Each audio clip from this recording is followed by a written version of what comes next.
The things clients pay recruiters for is not just the CV, it's not just someone turning up, but it's about them finding someone to start in their business that's better than what they could have got themselves.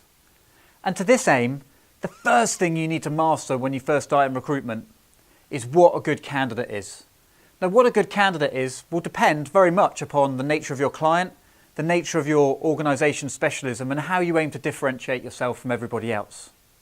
What we're going to do is go through a little bit about why it's important to your success, how it helps you differentiate yourself, and then go through the 5 key drivers of candidate marketability.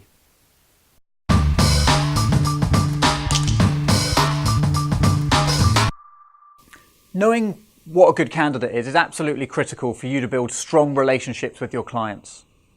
If when your client gives you a specification or an outline of a person that they'd like to start in their organisation, and what you send them over email or talk to them about on the phone doesn't match that, your credibility is going to go from probably 0 to -20. The most difficult thing about determining what a great candidate is that each and every one of your clients will have a different view of what a good candidate is. However, the recruiter's view is very different from the client's often.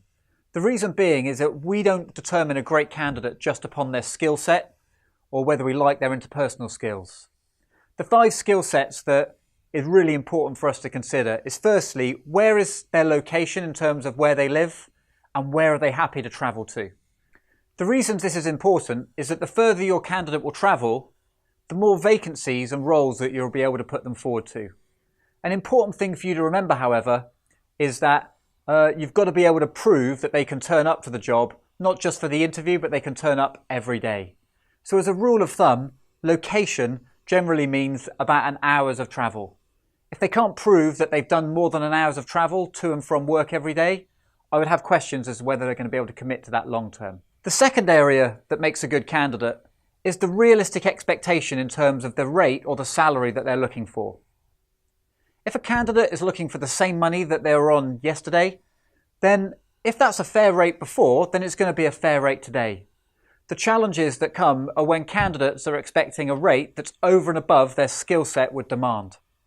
This is where you need to manage a candidate's expectations. As a general rule of thumb, if a candidate's looking for somewhere between 5 and 10% pay rise, then there's not too much to worry about, assuming they've got a skill set that fits within that area.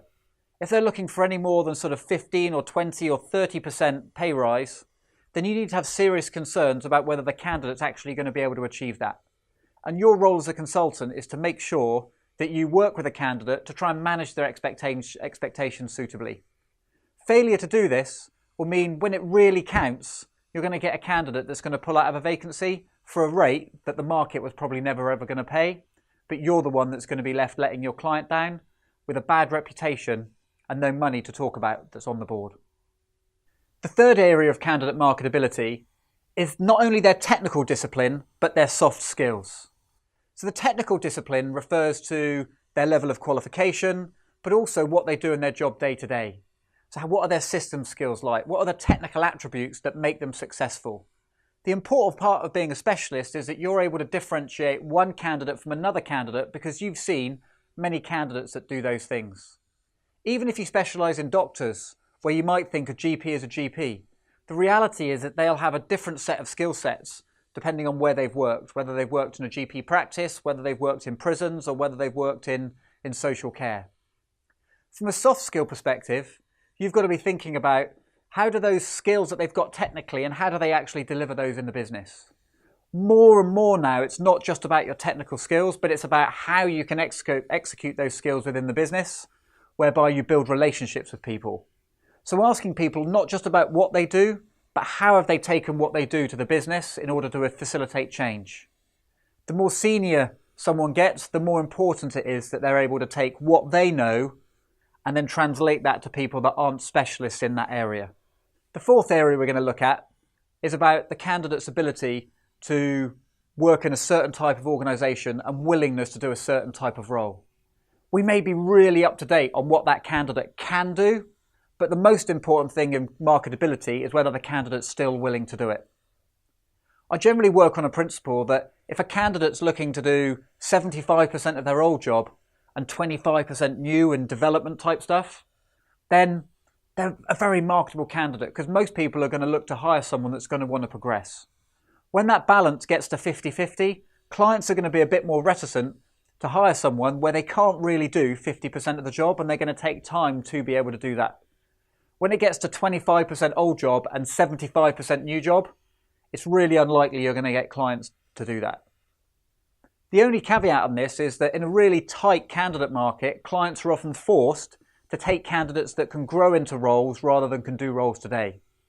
And that's all very well, but when a candidate wants a premium rate for a skill set that they've got to develop, challenges can happen. The fifth area is really about understanding and getting under the skin of the candidate's availability to work and really the urgency they have in getting to work. The reason this is important is that clients pay you not for an interview process or putting CVs forward, but they pay you for someone to turn up and do the job. And so the more likelihood of someone not turning up and doing that job not only means you put a whole load of effort in and not getting paid, you often ruin the relationship with a client as well. So when it comes to availability, you've really got to determine how likely is it that candidate's able to do that job. Very often you get candidates that ring you up and go, well, I can start as soon as possible. What you've got to do is ask them and say, well, could you start tomorrow? More often than not, a candidate will say, no, I can't do tomorrow because I've got to sort childcare. Or I can't do tomorrow because I've got a dentist. Or actually, in a week's time, I've got a holiday.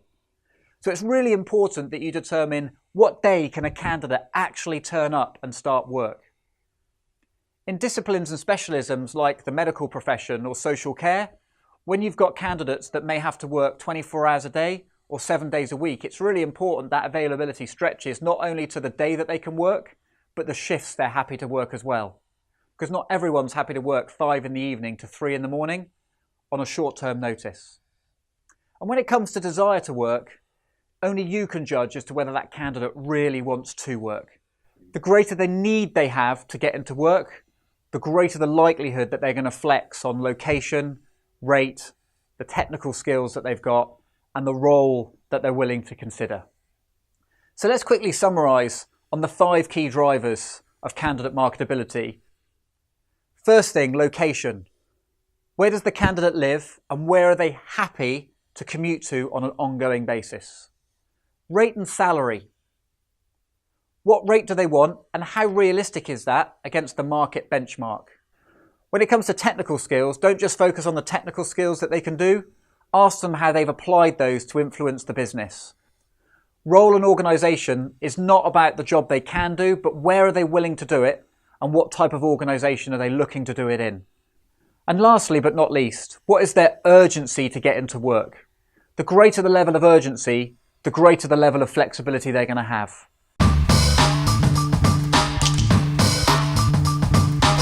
So let's quickly summarise on the 5 key drivers of candidate marketability. First thing, location. Where does the candidate live and where are they happy to commute to on an ongoing basis? Rate and salary. What rate do they want and how realistic is that against the market benchmark? When it comes to technical skills, don't just focus on the technical skills that they can do. Ask them how they've applied those to influence the business. Role and organisation is not about the job they can do, but where are they willing to do it and what type of organisation are they looking to do it in? And lastly, but not least, what is their urgency to get into work? The greater the level of urgency, the greater the level of flexibility they're going to have.